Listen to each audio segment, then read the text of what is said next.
What it do, y'all? This is Infectamundo, your boy White Rice. What it do, rap photographer? Thank you for tuning in. Appreciate you for tuning in. If you got any questions, comments, concerns, news stories, things you want me to talk about, whatever, please participate. You know, I always appreciate your input, rap photographer. So what it do, y'all? This is your boy Rice. So this week is gonna be a wee bit different. Didn't quite have the week I thought I would. So I just got done wrapping up with South by Southwest last week. Lost a lot of sleep over it. Somehow, even in a digital version of South by Southwest, I still only slept like 3 hours. And rap photographer, you know as well as anybody being at South by Southwest that I don't sleep for shit at South by. We get back, get to the crib like 3, 4 in the morning, and I'm back at work at like 7 in the morning. Somehow wound up doing the opposite, whereas I was doing my thing at 7, 8 in the morning and working until 1 or 2 in the morning for South by. So I was recovering from that. My body went crazy. And then my fucking upper back, shoulders, and neck all decided to fucking spaz the fuck out starting Monday. And this is the third time it's happened in, I don't know, like the last year. And more or less, the moral of the story is I've been immobilized for the last week. And even right now, sitting in the chair, I am in excruciating pain. Doesn't go away. Last one lasted 2 weeks. Hopefully this one goes away sooner. But I was unable to do 60 seconds with Rice because I really just, I couldn't do it. I couldn't pull it off. I feel a little bit better today, so I plan on doing something a little bit different. More or less, I'm going to try to just, like, get through some, like, shit that, like, obviously came through throughout the week. Obviously, I wasn't immobilized to the point that I didn't have my cell phone on me. Like, it's fucking 21st century and I'm a millennial. We got our cell phones on us. Okay. So let's obviously let's start off on the note that we kind of have to. Why? Fuck YouTube, man. I'm trying to have cool backgrounds for the people on the visuals because I don't got visuals today, and fucking I can't even just have a background video playing without commercials, without a fucking Dodge Ram. Yo, yes, back pain is fucking terrible. And it's like, it's right here too in like the upper back. So like I can't move my neck without moving my whole body. You know what I'm saying? So it's like I can like barely turn my neck without, excruciating pain. Medicine time.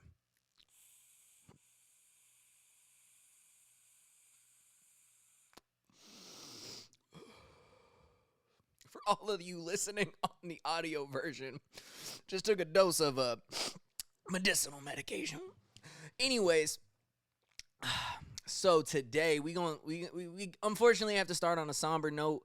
I'm just gonna kind of go through, I'm gonna try to run through quickly, maybe make a phone call at the tail end of this podcast, kind of speed through some of these news because I don't have visuals and I want y'all to have like a good conversation, good fun. So unfortunately this week, yet another mass shooting occurred in Boulder, Colorado. 10 lives lost, including a police officer. It was just a really unfortunate circumstance that took place, and it just was something that and it's always a topic of conversation for me when one mass shooting happens and then another one happens. Is this as a result of somebody feeling like they want national news too? And I understand in this case, this guy had like a mental illness, right, that the family is reporting. And it came out that that the guns were purchased legally by this guy who has a mental illness. What I question then is, how is that possible? My brother suffered from depression and anxiety, two of the most common things in this country, and couldn't buy a gun for himself. So I'm really confused how this guy just was like, here, want a gun, about to go shoot some people. I don't know, man. It's just really sad. It's sad that an officer's life was lost as well. I know there's contention with police in today's day and age, um, and it's something that disturbs me, that we are in a society right now where it's it's like a fucking um it's like a fucking talent show with guns, and it's really fucking stupid, and it's really sad, and these are innocent lives. Like, people going to the grocery store. We just got out of a pandemic. People feel happy about going to a fucking grocery store. Nobody pre-pandemic felt happy about going to a grocery store. I feel happy when I get to fucking leave my goddamn house and go to a fucking grocery store. And now I'm even content. Like, I have content about doing, like it's stupid, man. It's stupid. How, Sway? How?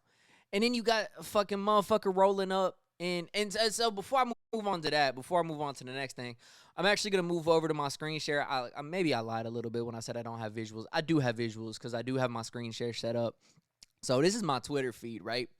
So on the day this happened, right, when this was all going down, right, and like all the news was covering shit, I was watching the 11 o'clock news coverage, right?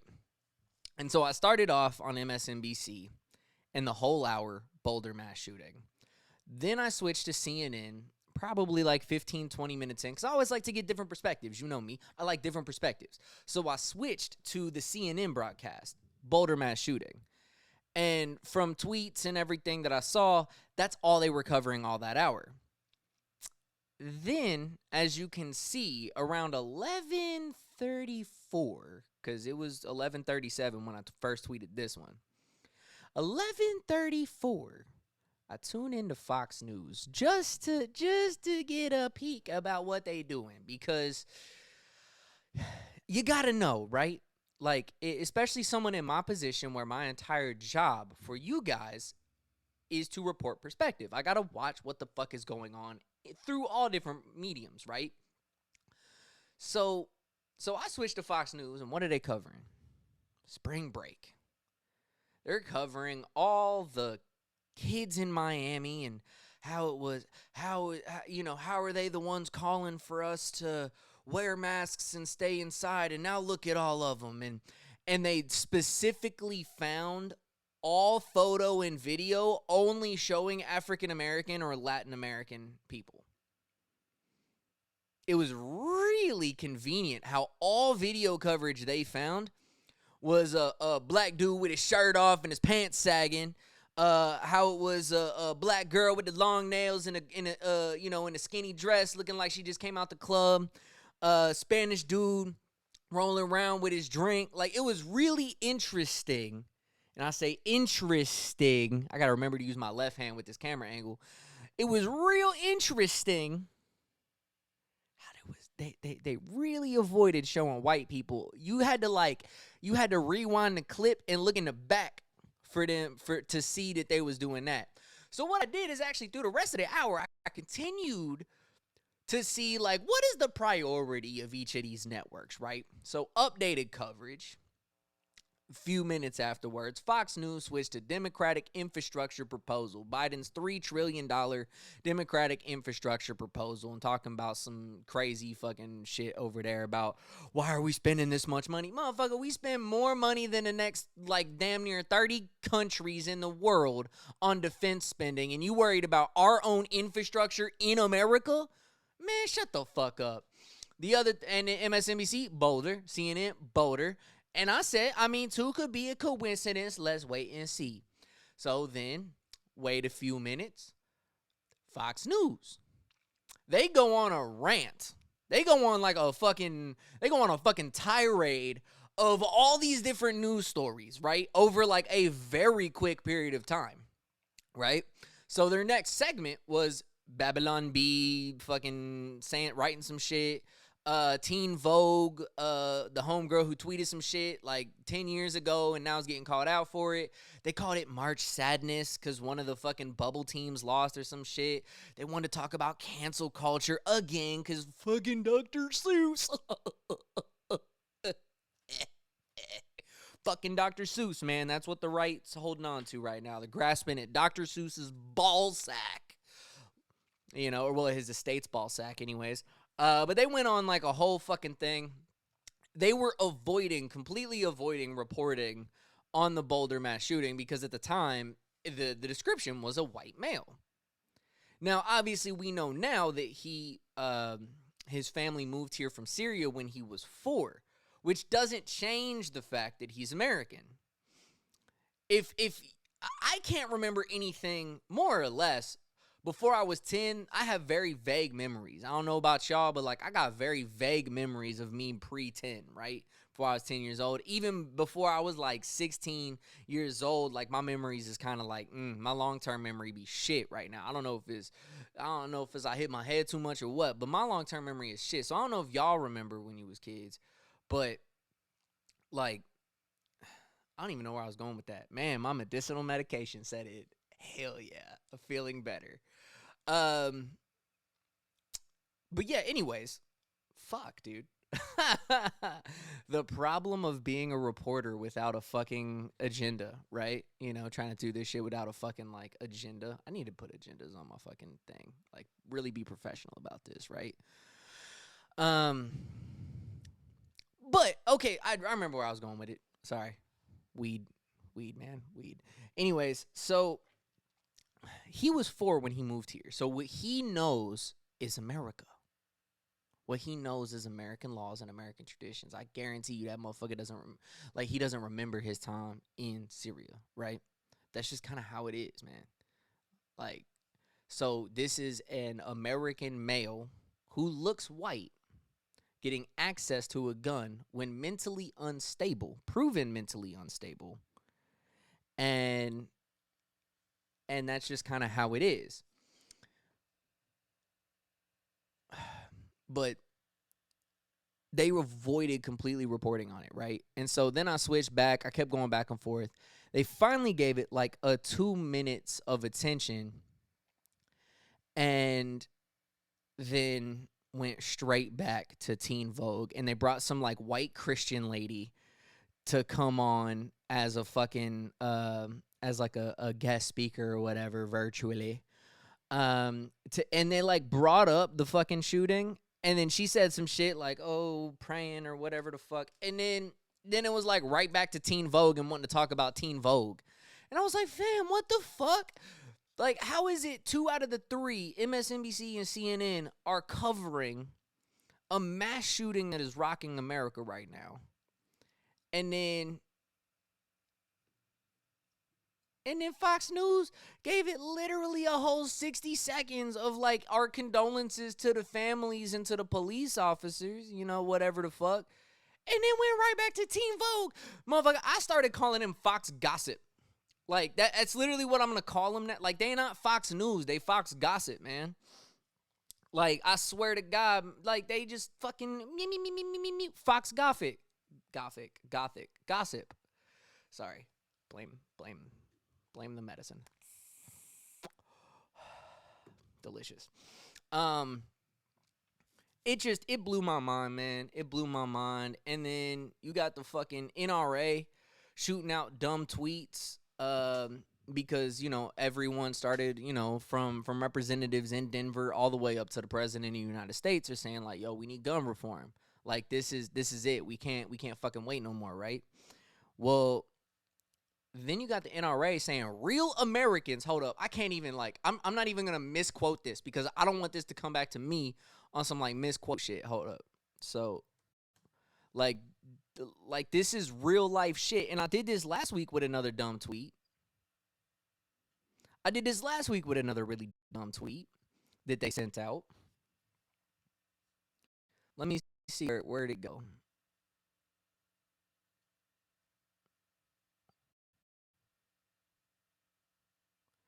Let us see. They sent out so many dumb tweets. It's hard to find. I should have pulled this up beforehand.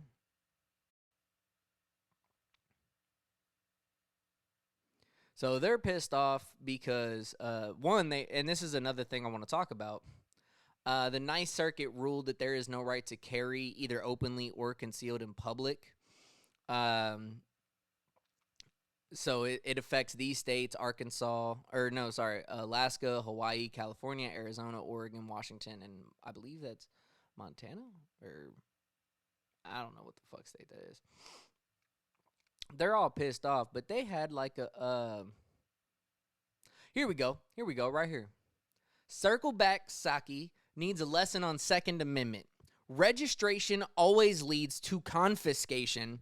Americans will never register or give up our guns. Now, this was what's really funny is this right here, February 5th of 2020. They jumped back before she was even an elected official working at the White House and retweeted some shit and said, registration leads to confiscation. Americans will never register.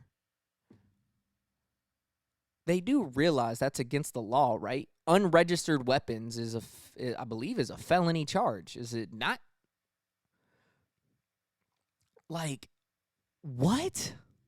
Motherfucking what? The NRA just admitted to the fact that they want their followers to commit felonies, to walk around with a fucking unregistered gun in America, where we have, a mass shooting problem. We're at like 104, 105 at this point, I believe, in 2021. Motherfucker, we not even out of the third month yet. We haven't even reached 100 days. Shit, Biden said 100 million in a fucking 100 days. When he said 100 in 100, he meant 100 million vaccines in 100 days. Not 100 fucking mass shootings in 100 days. Fuck.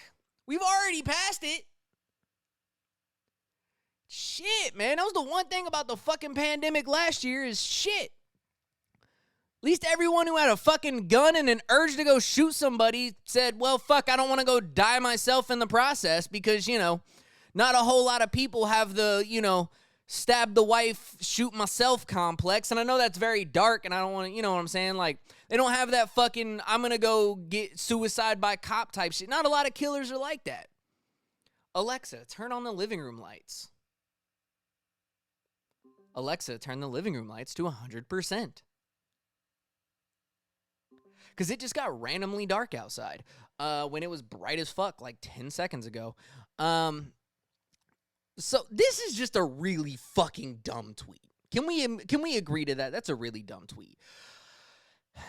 And then really dumb shit continues to happen where another male walked into a Kroger, I believe it was, which unfortunately was a Kroger. I love Kroger. Now I don't feel safe in Kroger. Fuck.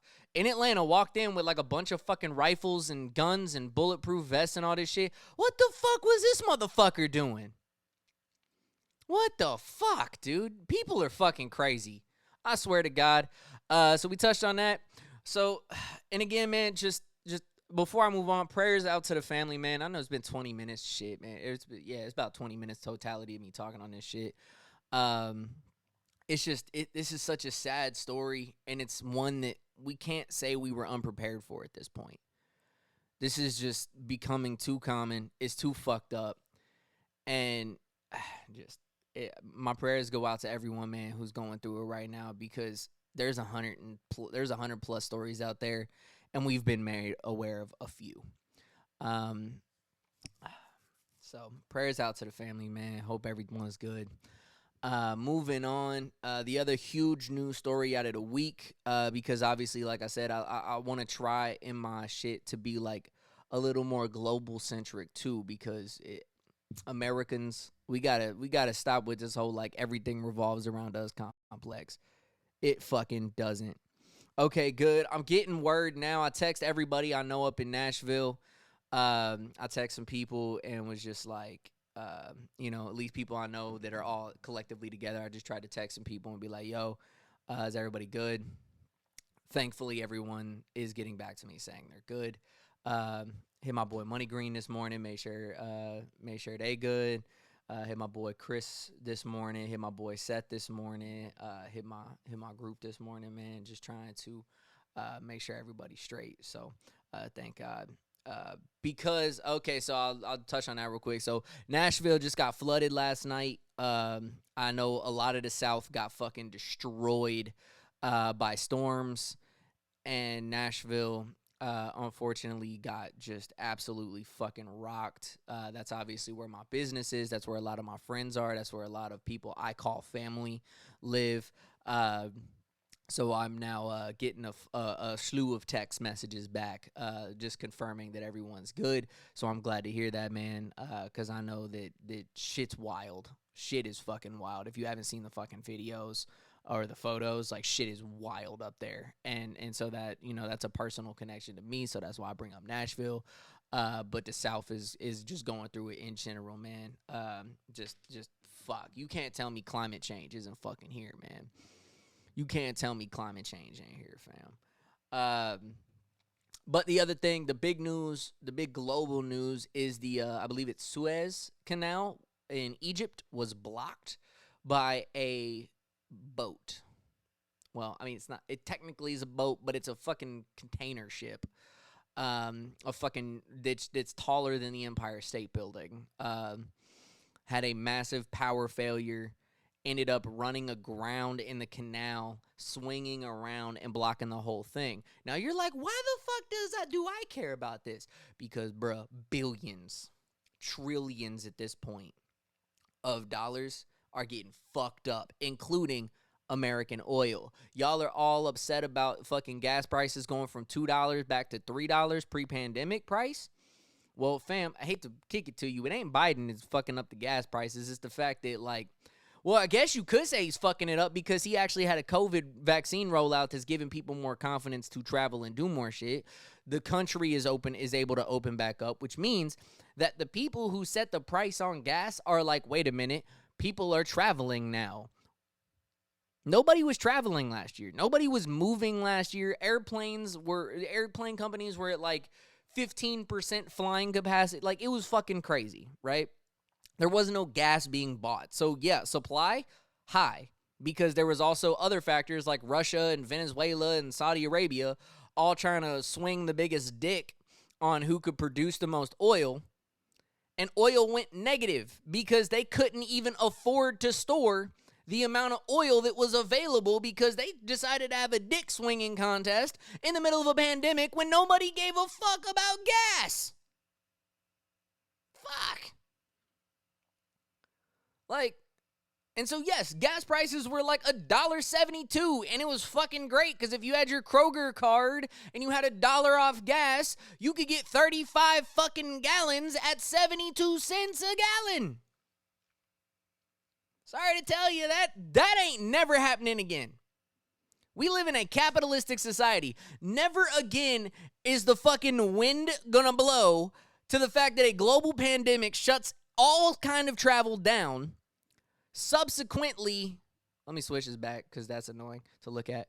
Subsequently, are they gonna have a dick swinging contest when nobody's fucking going around, and also fucking capitalism has to take a halt?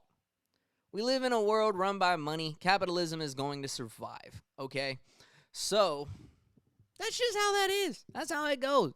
We're never going to have all three fucking things intersect at once. Where we're making a profit doesn't take precedent.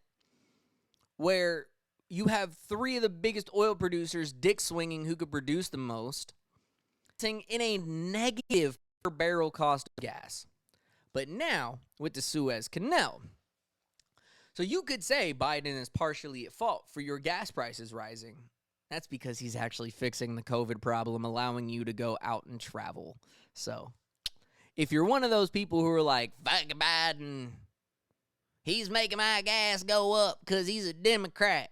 That's not how that works, fam. You should probably, I don't know, maybe do a little bit of research. Literally a fucking Google search. Like, why are my gas prices going up? Hell, get on TikTok. There's like 72 million motherfuckers on TikTok all telling you why your gas is going up. There you go. Anyways, so the Suez Canal got blocked.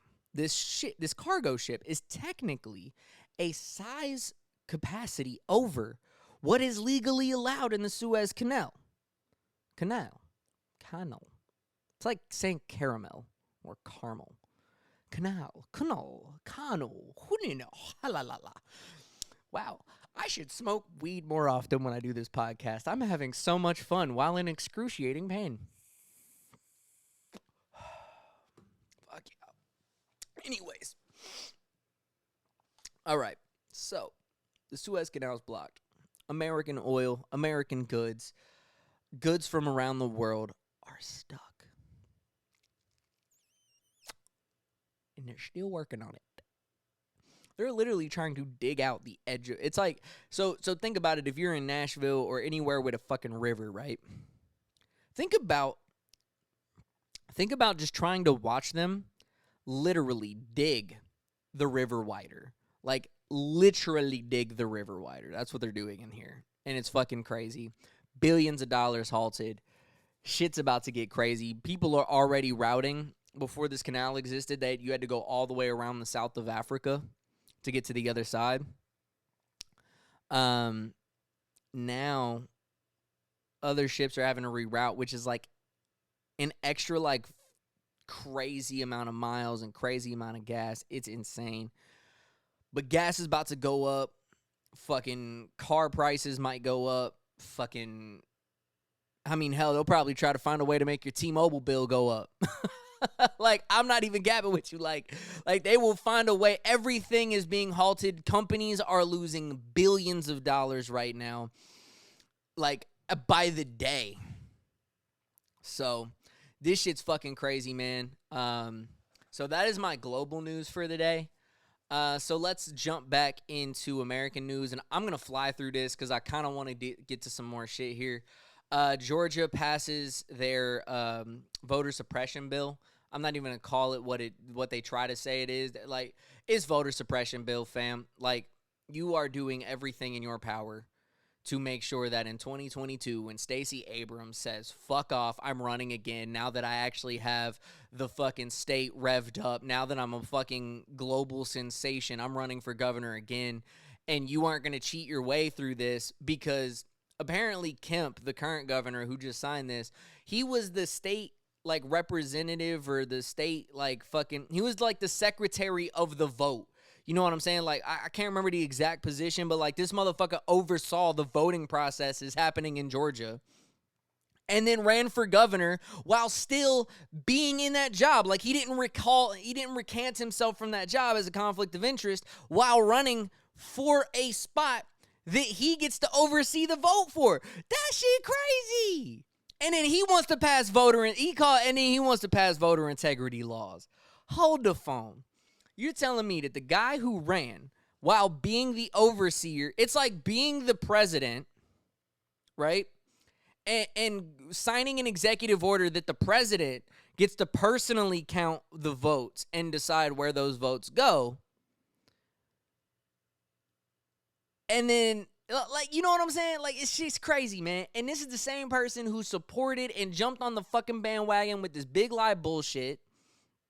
It's funny how all these motherfuckers were like they all jumped on a big lie bullshit, lied about there being a fraudulent election to create the like distrust in the system.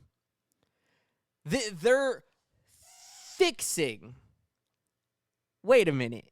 You caused a fucking illusioned problem that you now get to fix? Whoa. Talk about a fucking finesse. Like, in rap photography, you probably know this better than anyone. Like, the finesse game in hip-hop and, like, getting into shows and getting into places where you ain't got a ticket for. You know what I'm saying? Like, really playing the finesse game. Like, people play the finesse game in the hip-hop industry so heavy. This is probably the greatest fucking finesse. It's illegal as all get out, but it's the greatest fucking finesse, wool over the eyes, any fucking thing that you want to call it. It's probably the greatest fucking one because what the created a fucking mysterious, ghost-like, it doesn't fucking exist problem with the voting system in America that you get to correct because you are still in control of the state? Oh, shit. What the fuck? Like, how blatantly racist and illegal do you have to be just not give a flying fuck to lie to the public about some shit you know didn't happen and then argue against the president when he's trying to say you guys fucked up? And then you said there was no voter fraud. I don't know what you're talking about, Mr. 45. There was no voter fraud in Georgia. There was no voter fraud in Wisconsin. There was no voter fraud in Arizona. We ran great elections. As Republican-led states, we led great elections, and there was no fraud. So how you passing a fucking bill, Georgia, when you sat on the fucking phone, when you got on Fox News, when you got on all these places, and said there was no voter fraud in our state that would substantially ever affect almost any election? There were like, what, 2 or 3 Georgians who, like, died after submitting an absentee ballot, and, like, that was it. That was it. It's funny how all these states who got challenged by 45 said there was no fucking fraud here. Like, all the Republicans who were on the hot seat with the president were saying, fam, I don't know what the fuck you talking about. Like, I did my job. We did our job. We did it great. There was no voter fraud. And then turn right the fuck around, and now there's like almost like 250 to 300 fucking voter integrity laws. Let's call it what it is. Like, I put that in parentheses for all y'all listening on the fucking Apple Podcasts. Because it's not voter integrity. You said that there was voter integrity. And now you're trying to pass laws that tell us that there was not vote. So you're telling me either 2 things are happening here. Either one, you lied to us, and you lied to the president when you said there was no voter fraud that would change this election. In which, if you could, you've been sucking 45's dick since before he was 45. So I guarantee you, if there was actual voter fraud that could be proven, 45 would be the fucking president. So y'all created this bullshit to turn around and create a fucking lie. But that's not all the GOP is good for. They are also good for some laughs. So the representative within the Michigan GOP is calling Democrats witches and calling for the assassination of members. Wow. And I'm not saying that that's funny. I'm saying that's like that is like a scary witch funny, like evil villain funny, evil witch, evil fucking queen funny. That is Rumpelstiltskin evil. Like, this motherfucker literally called their Democratic opponents witches and for the assassination of members in the opposing party? Why does this sound more like a dictatorship party than like anything that has to do with democracy? Like, what the fuck, dude? The other thing is a Montana representative this week had something really interesting to say. So I'm actually going to switch back to my screen share because, like, I can't make this shit up, and I'm not planning on it. So this is Senator Steve Daines, a Republican, I believe, out of Montana. Yeah. Today, so here, the Mexican heroin, start this, the flood of Mexican meth, Mexican heroin, Mexican fentanyl. 20 years ago in Montana, meth was homemade. It was homegrown. And it had purity levels less than 30%. Today, the meth that don't know what the fuck happened to my screen. Damn. What the fuck? Clone properties.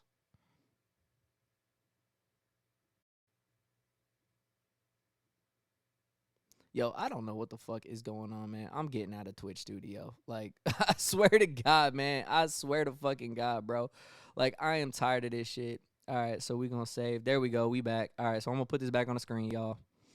The flood of Mexican meth, Mexican heroin, This just happened. Mexican fentanyl. 20 years ago in Montana, meth was homemade. It was homegrown. And it had purity levels less than 30%. Today, the meth that is getting into Montana is Mexican cartel. The flood. Like, I can't make this shit up, fam. I can't. It's not that there's a meth problem in America, regardless where the fucking drugs are coming from. It's the fact that Montanans aren't fucking making the meth. I can't make this shit up. They are so fucking tunnel visioned on this whole "we are America" and like keep Mexicans and Middle Easterns and Chinese and keep them all out. We're America. They're so focused on this like keep factory workers here shit that they're doing the same spiel about keep your drug producers. Not talking about Johnson & Johnson here. Talking about the people in a fucking barn missing 17 of the fucking however many teeth we got in our mouth. Missing 17 teeth, cooking up meth.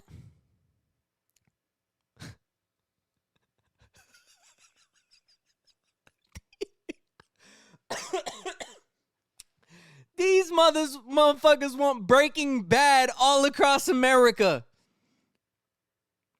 Oh, man.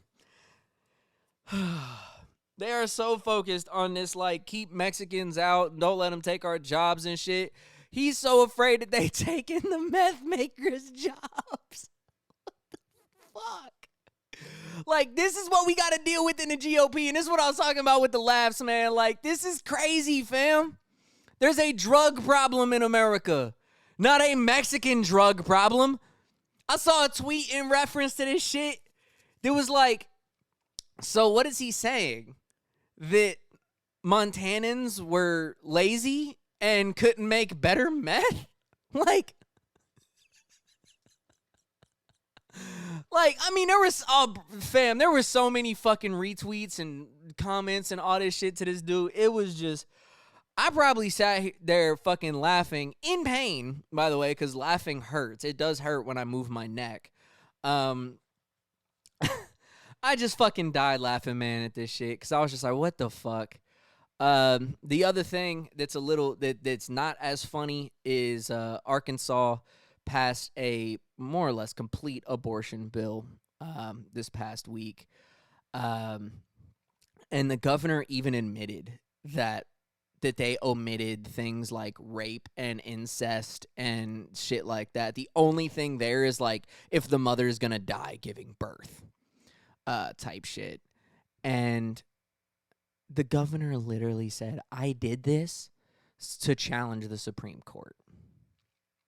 I wanted a direct challenge to Roe on a federal level because I wanted to just challenge it." So you're telling me you are toying with your constituents' lives. You are toying with their right to choose. You know, you're all about freedoms and free will and all of this shit in America, right?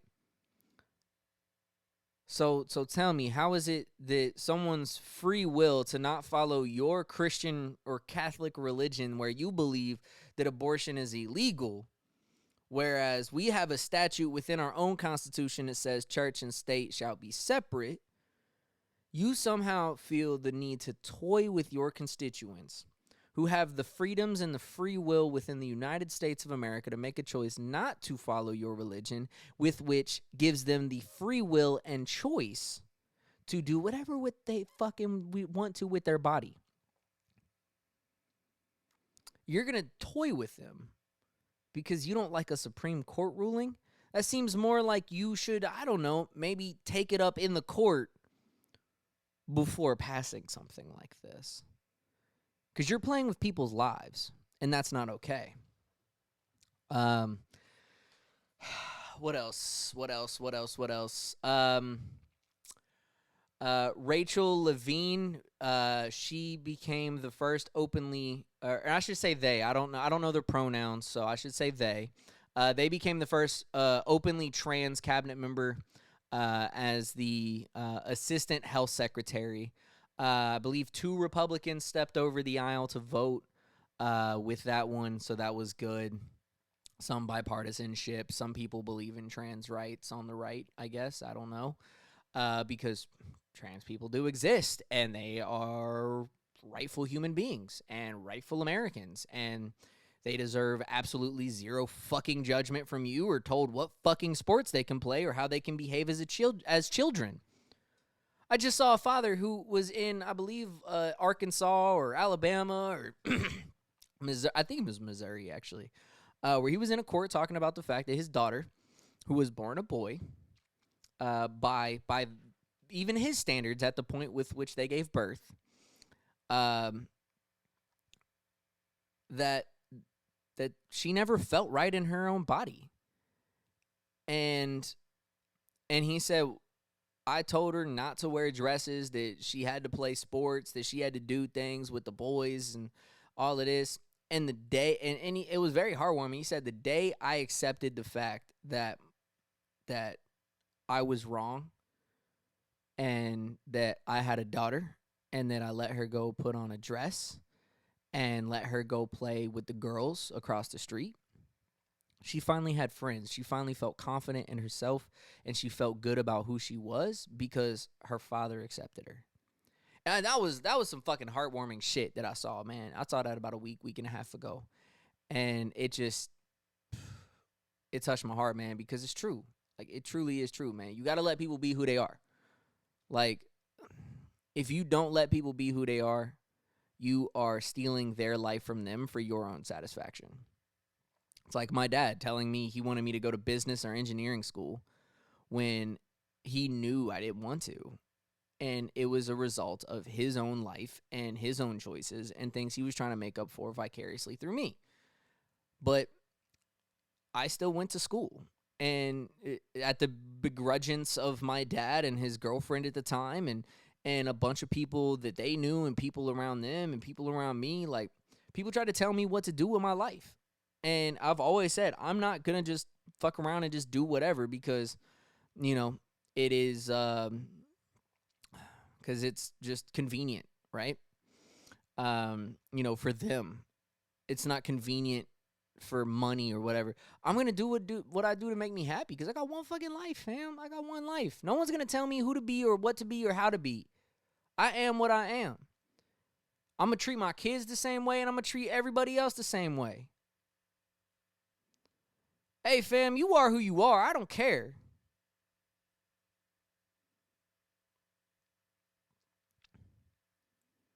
Like,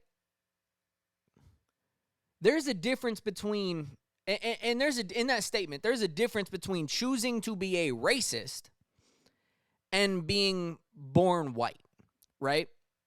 So there's a fundamental difference. I was born white. There's literally nothing I can fucking do about it. I was born as white as they fucking come from Ukrainian and Irish descent, okay? Like, I am as white and probably as drunk as they come.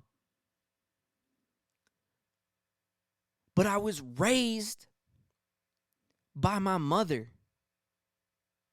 I was raised by a single mom.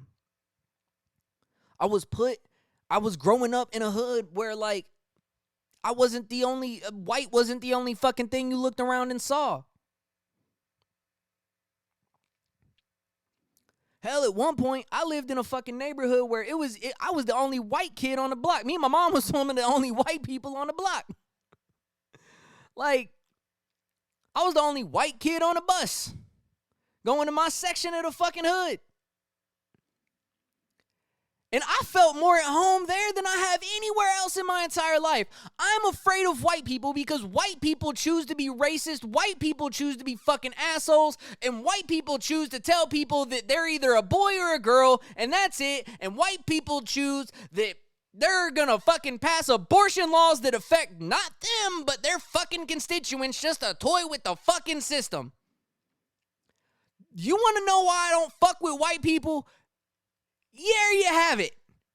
There you have it. Okay. Yar mateys, there you have it. Anyways, but yeah, but shout out to Rachel Levine, man. Like that's fucking dope, man. That's dope. Biden's obviously still got a way to go on this like race relation shit. When it comes to, making sure that the American people are represented at the top by people that actually represent American people. He's still got a bit of ways to go on that shit, on that front. We'll see how that goes. Still a lot of old white dudes and old white ladies, in very important positions. I would like to see, you can't sit on, let me just point this out for all you Democrats. You can't sit on Kamala Harris as your only fucking stepping stone of, there's a black lady in the vice presidency. Like, it's a lady and she's colored. That doesn't fly, okay? America is represented more than just by the vice president. The people who she handles big shit, right? She handles big picture shit as the vice president. The people handling the day-to-day shit that actually affects people, like welfare systems and payments and treasury departments and all that, these things affect people daily. And they need to, people need to be represented, okay? But yeah, I guess let's move on from this. I'm gonna touch on music real quick. So I'm gonna switch it over. I'm gonna play this right quick. This is a Clay James song. It just came out called "Fade Away" with Chris J and King Elway. It's been running on BET, so I just wanted to play a little bit of it right quick, man. Sorry for all of y'all watching on YouTube because you will not be able to fucking see this. But if you want to hear it, definitely check it out. It's Clay James, "Fade Away," featuring Chris J, spell it with a K, and King Elway, spell it with a K. Yeah, man, I just wanted to give a shout out to Chris J, man. That's my brother for life, man. He's doing his thing, man. You saw him in the hoodie. This is my smoking hoodie. Visit howmuchtothequarter.com to snag some shit like that, man. Trust me, it's dope. I'm getting one coming on the way, fam. For real. I gotta get my bags, man. I'm waiting on my checks. I got like 3 checks that currently are somewhere in the fucking matrix. But yeah, man, so shout out to them, man. They've been getting that video run on BET Jams each weekend, which is dope. Shout out to my boy Chris, who like went out and like really revamped shit. He's like working with Matt Barnes on the fucking this is my smoking hoodie shit, like working with him on some shit like that. So it's like, it's good to see when my family succeeds, man. Like, and shout out to my boy DJ Money Green. He's up on Twitch right now. Twitch.tv/DJ Money Green. He's been on here a couple of times. He's doing really well. He just passed 5K followers on there. He's doing well on that, man. So it's really good to see some of my people from, some of my day ones when I first got to Nashville and really started working with this shit, just doing their thing and being successful. So I'm just, and that's kind of why I wanted to like switch it up a little bit, talk on some different shit, man. Cause like, it is what it is. The other thing from this week that kind of like bugged me a little bit was like in relation to music wise is Lil Nas put out his video for Montero or whatever the fuck. My girl loves it. She loves Lil Nas. Like she like all about that shit. I'm not like a diehard fan. I listen to the music. I watch the videos and shit. I watched the video today for the first time, just to see what the fuck people are talking about. Why are people so upset?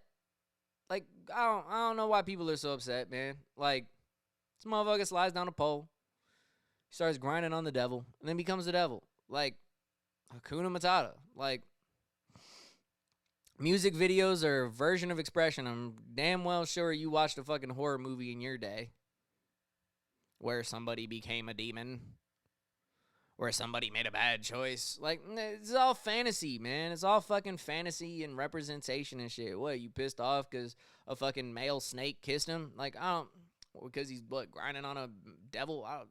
Fam, y'all are perfectly fine if Lil Nas was like Lil Nasi and it was a fucking chick. Like, y'all would have been perfectly fucking fine with all of that shit. Just stop fucking caring. Like,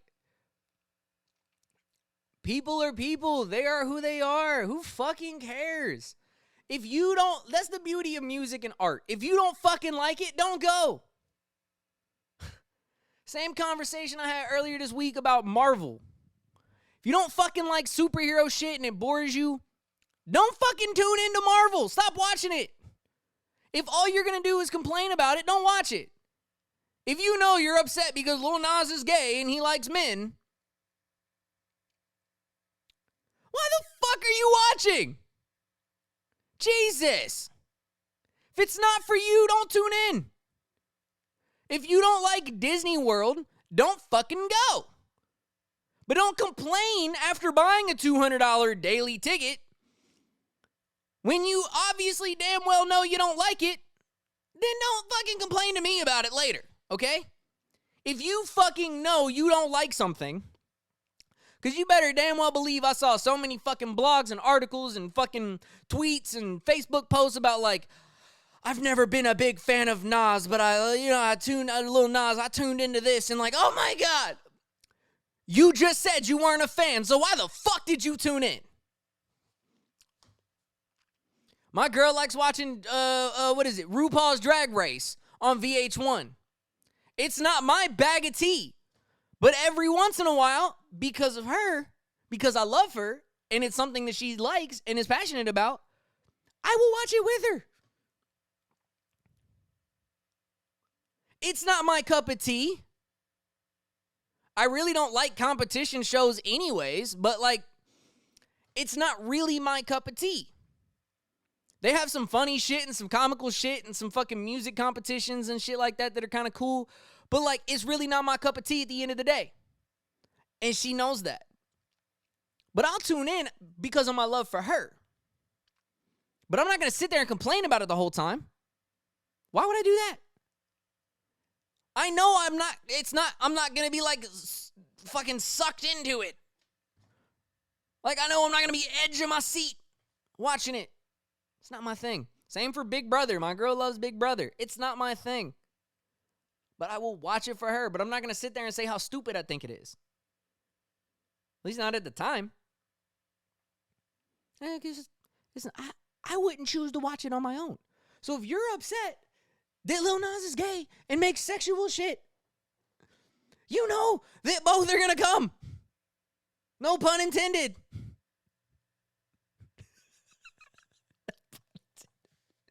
Jesus Christ. I can't deal with y'all, man. And speaking of, I can't deal with people. Yo, please tell me y'all saw Chet Hanks say, this is about to be a white boy summer. The fuck kind of shit is that? The fuck kind of shit is a white boy summer? Please, someone tell me. Because we went, as I also saw on Twitter, we've been going through a white boy winter where, you know, racists are trying to steal elections and, you know, storm the Capitol and overturn democratic elections and things, you know. That's been the white boy winter, so I don't want to see what the fuck he means by a white boy summer, okay? He tried to fucking be like John B. and Jack Harlow, and fuck off. What kind of dumb shit are you talking about, bro? Like, only white people would say some shit like that. Only a white guy would say some shit like that. Think about that. How weird would it sound to say, yeah, gonna have, because he couldn't say we gonna have a black boy summer. What the fuck would that mean? We gonna have a Asian boy summer. What the fuck would that mean? We gonna have a Spanish boy summer. What the fuck would that mean? What the fuck kind of bullshit is a white boy summer?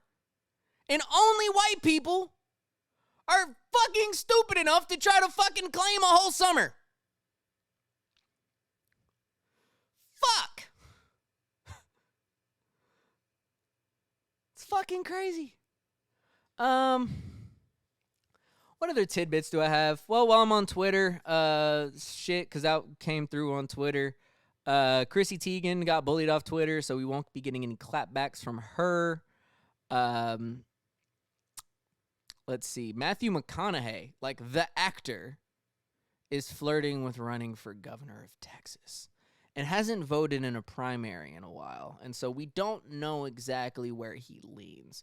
So do we believe that Matthew McConaughey is running for Texas as a result of Texas leadership being so shitty and he wants to see a change? Because he's either a principled Republican or possibly an independent, or I'd hope an independent, but maybe a Democrat. Interesting stuff. Stay tuned for more. So this one came across my timeline, and I want to talk about it simply because I did work for Amazon, so I have a bit of experience with this. So everyone was talking earlier this week about the Amazon work culture and about people feeling the need to pee in bottles because they can't actually leave the production floor because they won't meet the quota. Now, Amazon tried to put out some weird fucking screenshot bullshit, or some weird fucking like tweet response that was like, we are one of the most inclusive job opportunities, and we start at $15 an hour, and we love our employees and we support them and all this, that, and the third, right? Well, let me respond from somebody who like actually worked for Amazon for a time. I worked in the National Return Center. Just south of Cincinnati is a giant slew of fucking warehouses where anything that gets returned from Washington, from Seattle, from Chicago, from Florida, from California, from New York, it doesn't matter. It all goes to the Cincinnati hub. Now, what does that mean? It means you need people to process. I got a job fresh out of college through a temp agency to be hired throughout the holiday season as a return specialist. So my job was to scan items in, make sure, see how they looked, determine whether they were slightly worn, looked brand new, did they come back new and unopened? Is it something that they just they got it, they opened the box, looked at it, and said, That's how that shit gets determined, right? And so that's how the price on Amazon gets determined, is people like me who were damage specialists. We determine how good it looks, was it used at all, what kind of condition is it in, and is it viable enough to be resold? That's how you get your used, very good, poor condition, Amazon warehouse shit. That's how you get all that. Everything gets sent to Cincinnati. Now, mind you, that's a lot of shit. That's a lot of shit. And so each shift, we were set to get through 6,000 to 10,000 orders.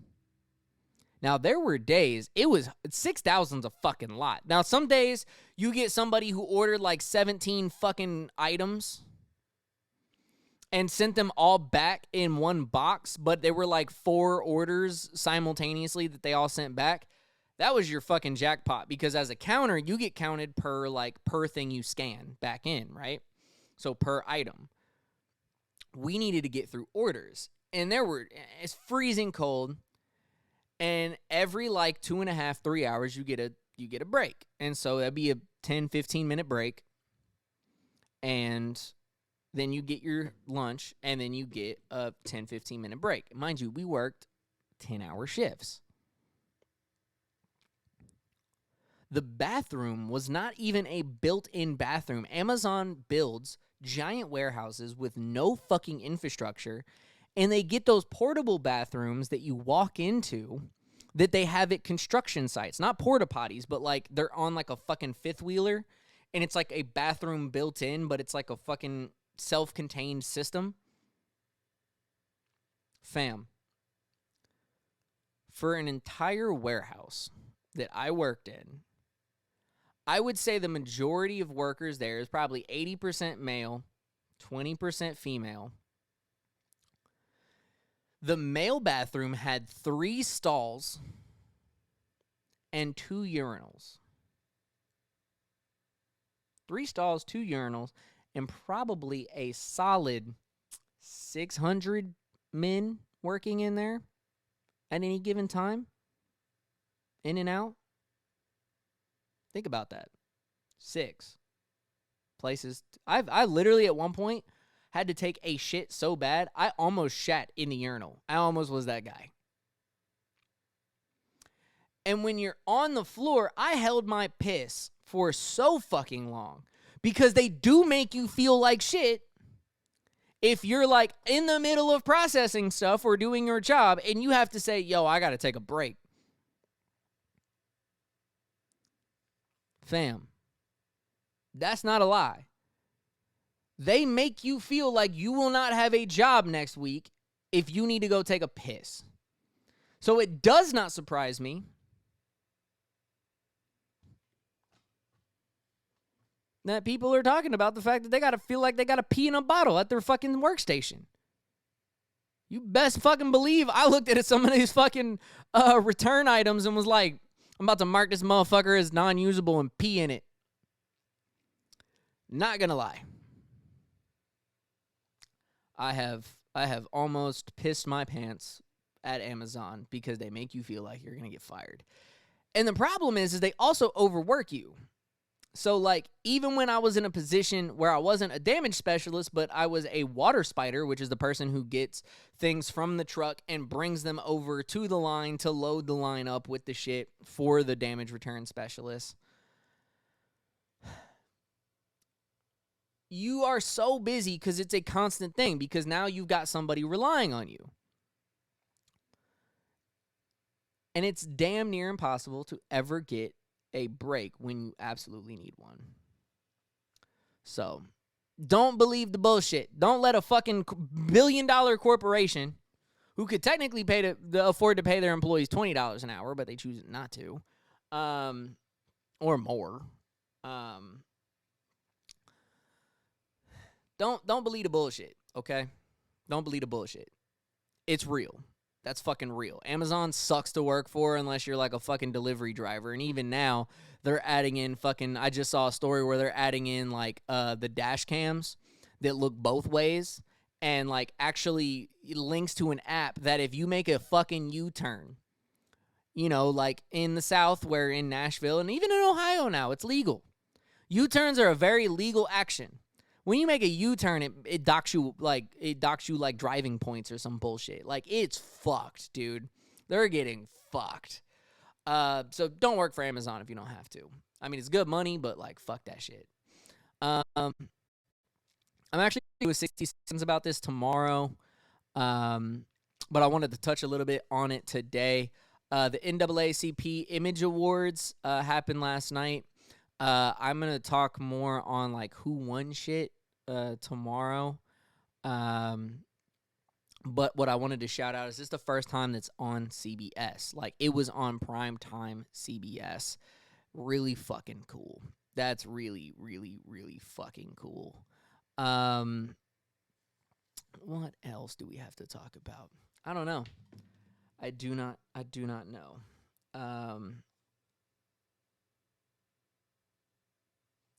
Yeah, I don't fucking know. So that's about that, man. I mean, it's a little over an hour.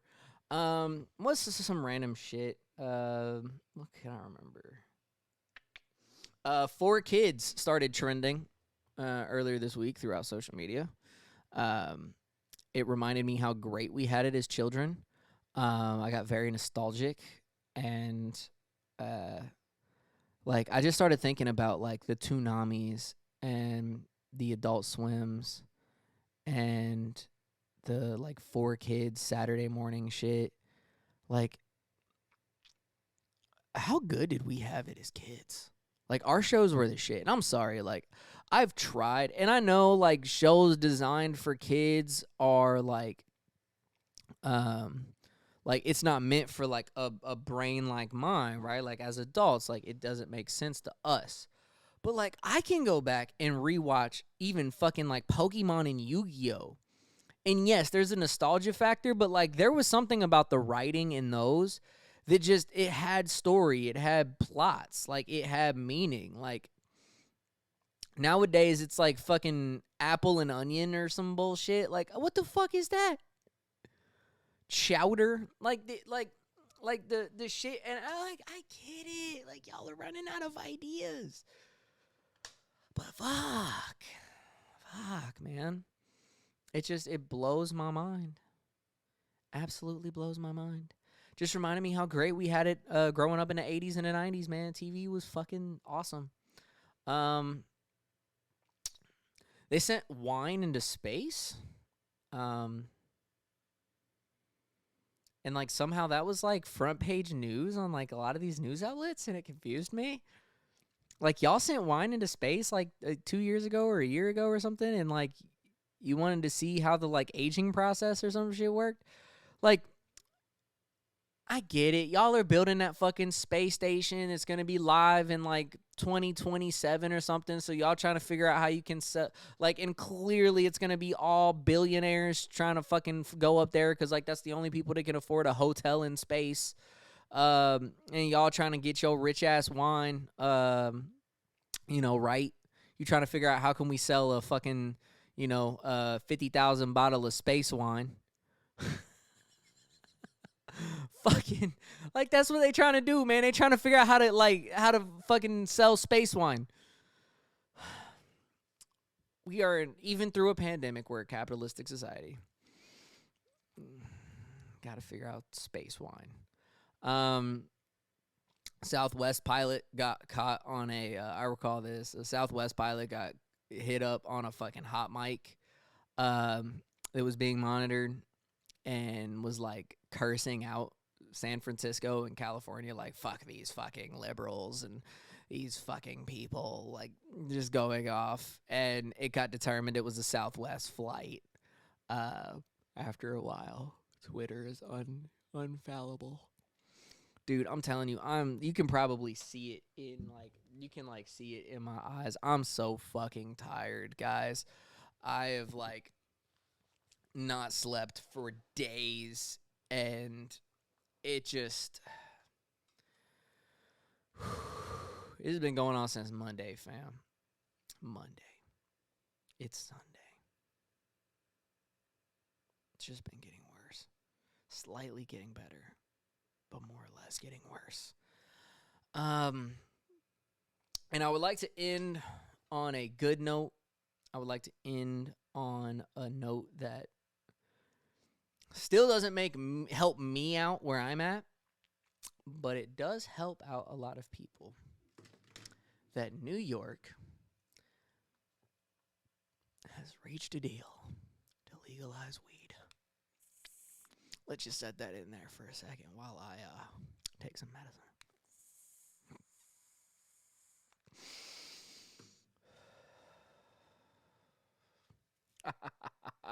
New York has legalized weed.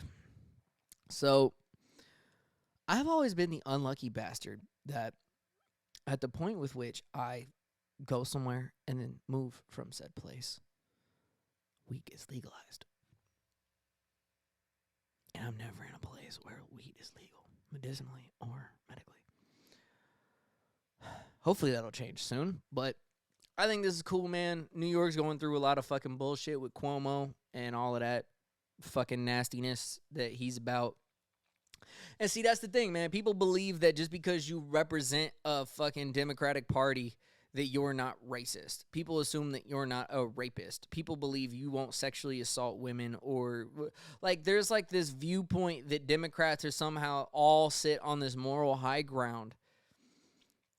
And that's where I fucking get my kicks, because I'm sitting here not fucking with either Democrats or Republicans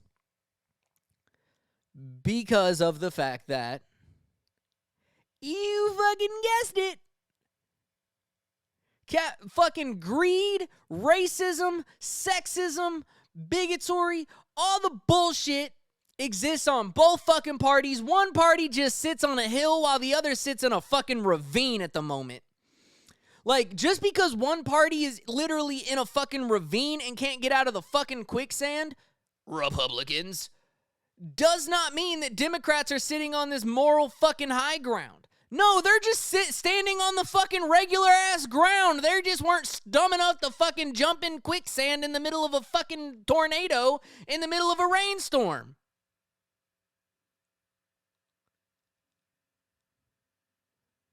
They're not dumb enough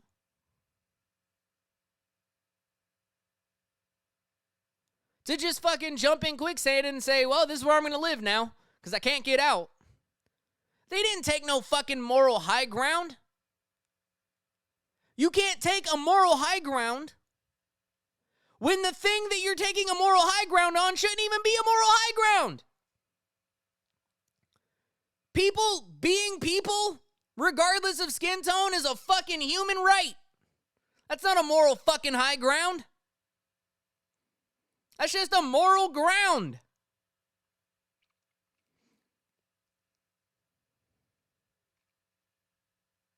But just because a Democrat, anyone realistically, just because they haven't been dumb enough to fucking jump in the quicksand right next to Republicans, so they've either played it smart and kept their mouths shut, or they play the fucking like long game of like, ooh, let me try to, surround myself with a couple black friends and let me try to, donate a little bit of money here and there and like try to make it look like I care, but like really in my people and like what I'm doing. That's all it is, fam. Y'all got the wool over your eyes, fam. You think I voted for Biden because that motherfucker like stood on some moral fucking racial high ground? Fuck no. Did I believe he was at least standing on a fucking, maybe like a moral hill? Maybe. A little fucking hill you gotta drive up to get to your house when you live in the north, like, or in like Nashville or something. Like you gotta drive up little hills. It's not like a fucking mountain, but like you gotta go up by like a, 12-degree slope. I feel like that's where a lot of people be standing or like feeling like people have this misconception that Democrats are just gonna stand on this fucking like super crazy moral high ground when it comes to all this shit. They're not. Treating women with respect isn't a moral high ground. That's a fucking basic human right. That's like a basic fucking human notion. It's not even a right, it's a notion. Like you're born to, we should be born to respect our women, man. And we are. People are products of their environment. So when they are a product of their own fucking unwillingness to know what, to understand some basic rights and wrongs. You can't tell me you a Christian and you gonna and tell me that you are also a hardcore Trumplican. And you're talking about all this socialism shit like it's bad. Fam, have you read the Bible? Like, have you actually read the Bible? Like, y'all gotta fucking think, fam. Like, shit's bigger than two parties. Shit's bigger than two parties, man. Like, people get fucking lost in the sauce because only two parties hold the power. Just because only two parties hold the power doesn't change power structure, man. Just because you have two like a one-party system, that's a dictatorship. A two-party system that controls everything. All the speeches, all the TV, all the promotions, everything about life revolve around a two-party system. Just because one party has control for 4 years and then another party could potentially have control for 4 years, man, I'm telling you, fam. I'm telling you, a two-party system ain't all that far away from a one-party system. It's really not. So, y'all got to quit with this, Democrats live on some crazy high-ass moral fucking compass, high ground type shit. They don't. These fucking mountains you see in the background, that's it. Like, nobody's standing at the top of those mountains right there, fam. Nobody's at those fucking mountain peaks. That just is what it is, man. I hate to break your little hearts, but look at Cuomo. Like, it's a fucking easy-ass example. And we live in a society nowadays where, women are perpetually afraid of speaking up against men, especially ones in power, because either one of two things is going to happen.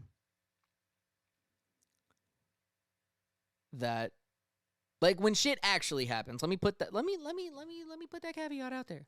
when shit actually happens, this whole like I'm gonna fuck a football player or a basketball player or a soccer player, and then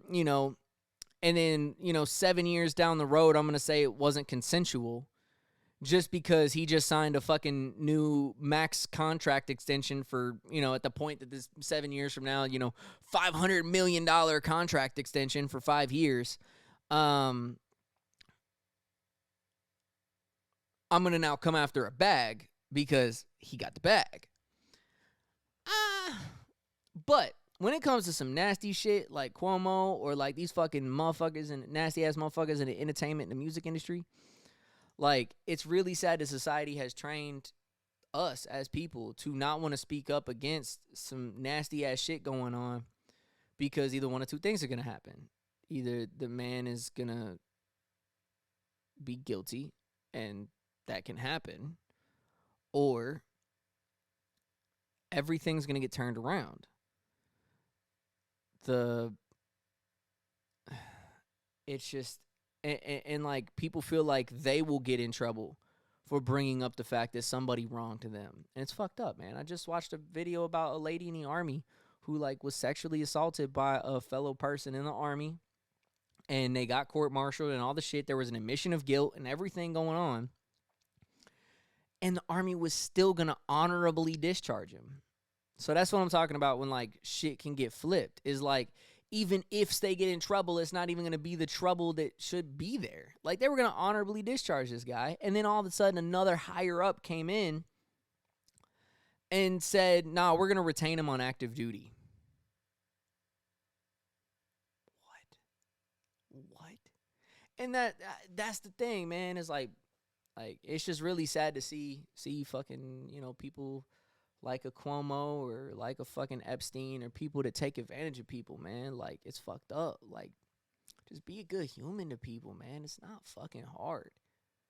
Love people, man. Love people. Like, I'm a Christian, but I'm not this fucking, like, go to church every Sunday Christian. I'm not this fucking, let me tell you about my beliefs and, like, tell you how to fucking live. Nah, fam, I don't give a fuck, dog.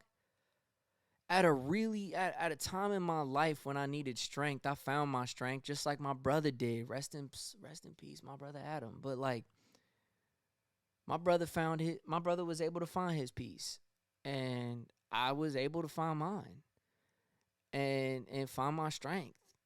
But like, that's not for everybody. People got the right to fucking decide who they are and what they believe.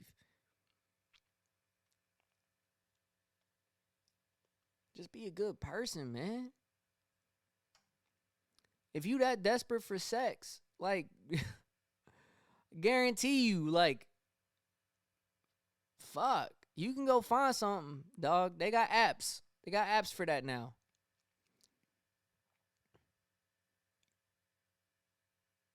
If you want fucking attention, they got apps for that now, fam. Everything got an app.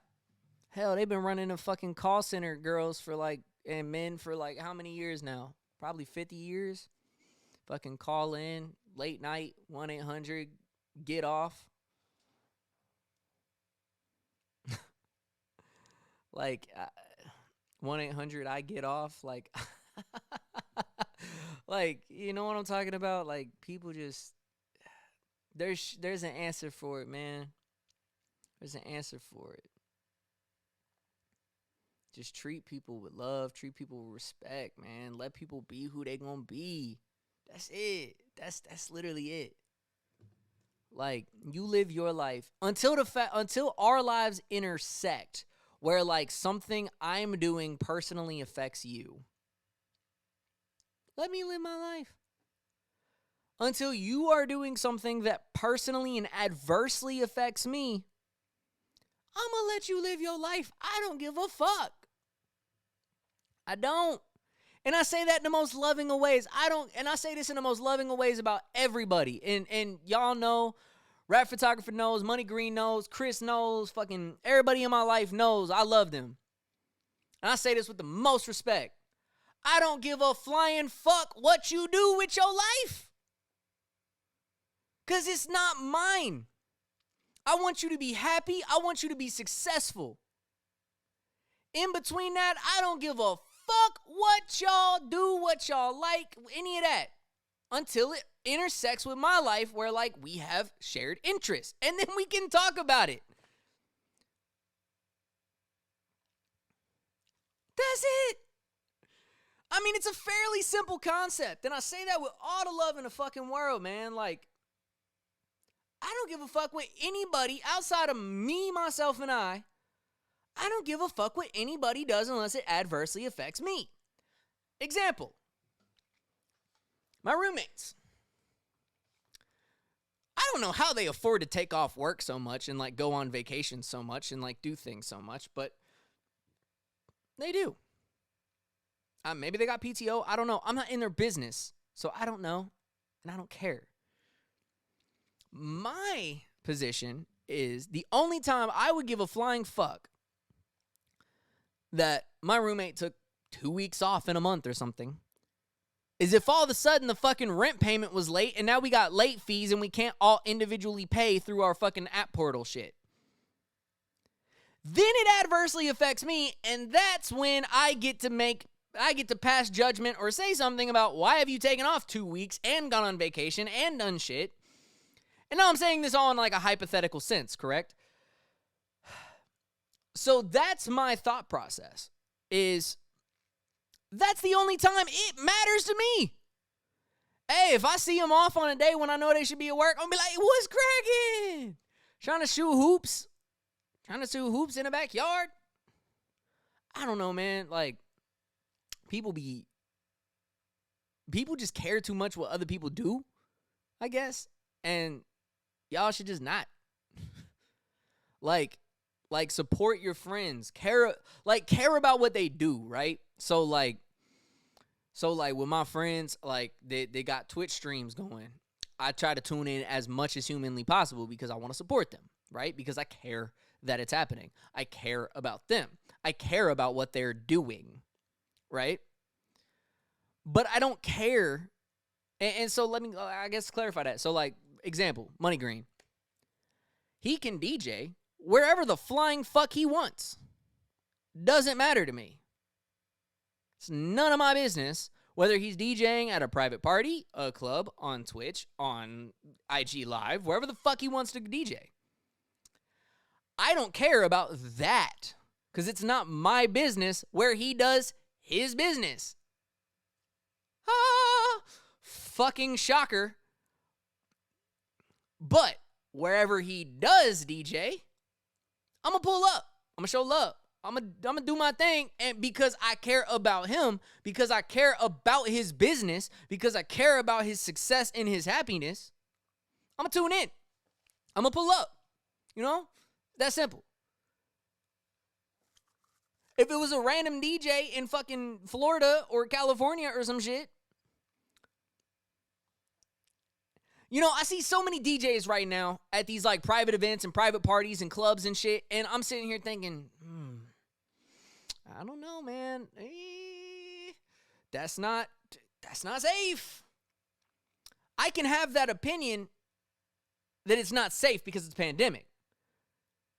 But they don't bother me.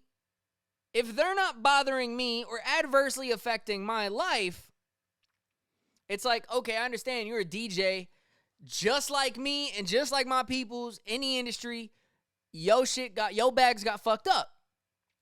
So you got to go find a way to get a bag. You're doing it in a way that you feel you need to get back to work. And it is unfortunate. All these other industries are getting back to work. They're 100% open, and restaurants and bars and clubs and all this shit is open, right? All these industries are making money except music. Even TV and film. California said, hey, y'all can still shoot movies. Still have sets of thousands, hundreds and thousands of people. Hundreds and or thousands of people. Music didn't quite get the benefit of the doubt like that.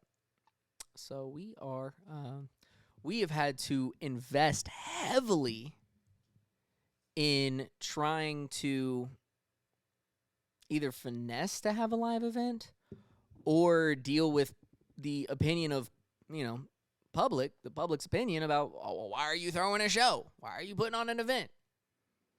And I get it. And I'm right there. You know, if you perpetuate this whole hanging out culture in the middle of a pandemic where just more people are going to hang out, and like, yeah, that does adversely affect me. Like, if it's a random DJ trying to get his bag, do his thing, Kuna Masada, bro, you ain't fucking with you ain't fucking with my money, you ain't fucking with my bags, you ain't fucking with my opportunities. You're not coming back into my, like, it would be one thing if I lived with that DJ and I'm immunocompromised and I said, yo, we gonna need to figure something out, man, if this is the way it's gonna fly, because then it adversely affects me. None of this is adversely affecting me. So who the fuck cares? So my point is, if it doesn't affect you, shut the fuck up and enjoy your life. Enjoy your day. Enjoy your weekend. Kiss your kids on the forehead. Do your thing. You go to your church session, and other people that don't believe will sleep in, or will go to work, or we'll watch a fucking movie. I don't know. They'll probably, like, it just, shit's crazy, man. Shit's crazy. And so one of the things I want to do with this podcast is, and obviously I've gone far over, right? I've gone far over, and I don't give a fuck. I'm a little bit high right now. I don't give a flying fuck at this point. I'm just here talking, guys.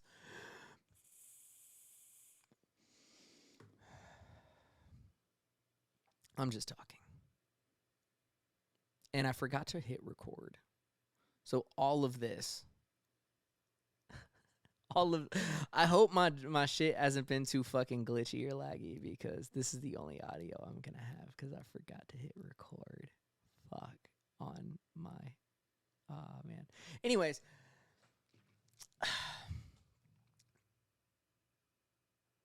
so what I want to do to, like, for each podcast is to propose a question, right? And, like, each week, I kind of want to keep things very general, like just observations or things that I have, and I want to write these questions down and just have, like, a general question. And I would like for this question to come from people who are either watching or, throughout the week, you know, proposing it on, like, IG or Facebook or something, right? Just DMing me or putting it in the comments. So, like, the questions would be kind of broad, or like broad questions or observations, right? Like things that aren't like news topics, right? Where it's like a general thing that most of us should be aware of. So, like, for example, this week, what is the point of a lifted truck as your primary mode of transportation? Let's discuss. I don't understand that. So, I can kind of understand if a truck is your primary source of transportation, especially if you're like me. I know someday I would like to have a truck, because I hate having to rent trucks and rent U-Hauls to move shit. I would like to have something that has a fucking tow hitch on it. But I understand I'm not in a financial place to do that. Most people that I know that own a truck also own another mode of transportation. So either a van or a car or an SUV that allow them to, like, you know, drive around fuel efficiently, but also just, like, you know, not having to double park a fucking truck. What I don't understand is people dropping $80,000 on a lifted, fucking decked out truck, and that's the fucking truck you're trying to park into a fucking parking garage or some shit. Like, fam, your truck takes up 4 whole parking spaces. Like, you have to pull through, and your tires are widened, so you can't just take up 1 parking spot. You have to take up 2. Which means that your whole ass fucking truck now takes up 4 parking spaces anywhere that you go.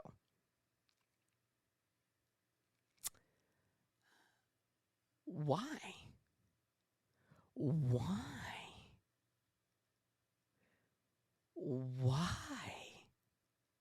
I just don't understand it. Most people I know have a fucking car that they drive around to go to the grocery store, go to a fucking theme park, go to a dinner. y'all motherfuckers, like, how tiny is your dick?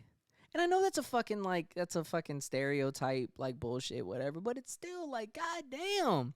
It's the same thing with the oil shit we talked about earlier. Like, all these countries trying to fucking produce more oil. It's dick swinging contest, man. And most people who try to have dick swinging contests, they ain't got the dick to swing. They just don't. I just this fucking whole like yeah, I want to own a fucking truck someday, not because I'm a hillbilly, but because simply like, yo, when I want to fucking buy a couch and move a fucking couch, like I want to just fucking do it. You know, when I want to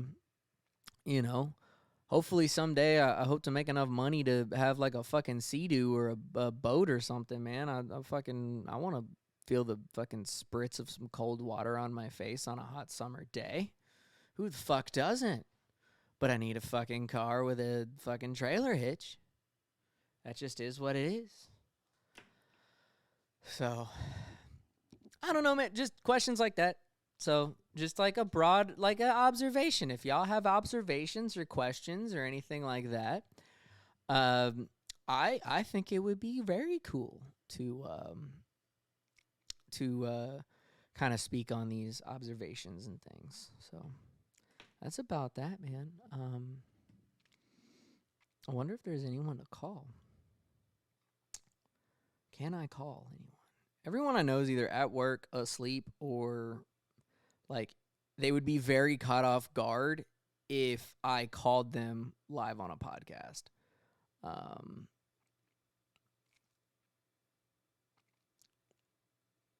Yeah, that's about it. Truly is, man. I don't know shit about shit. I'm just a guy who's a little high, looking out the window up to the sky. I'm sitting here on a podcast with no structure at all. And now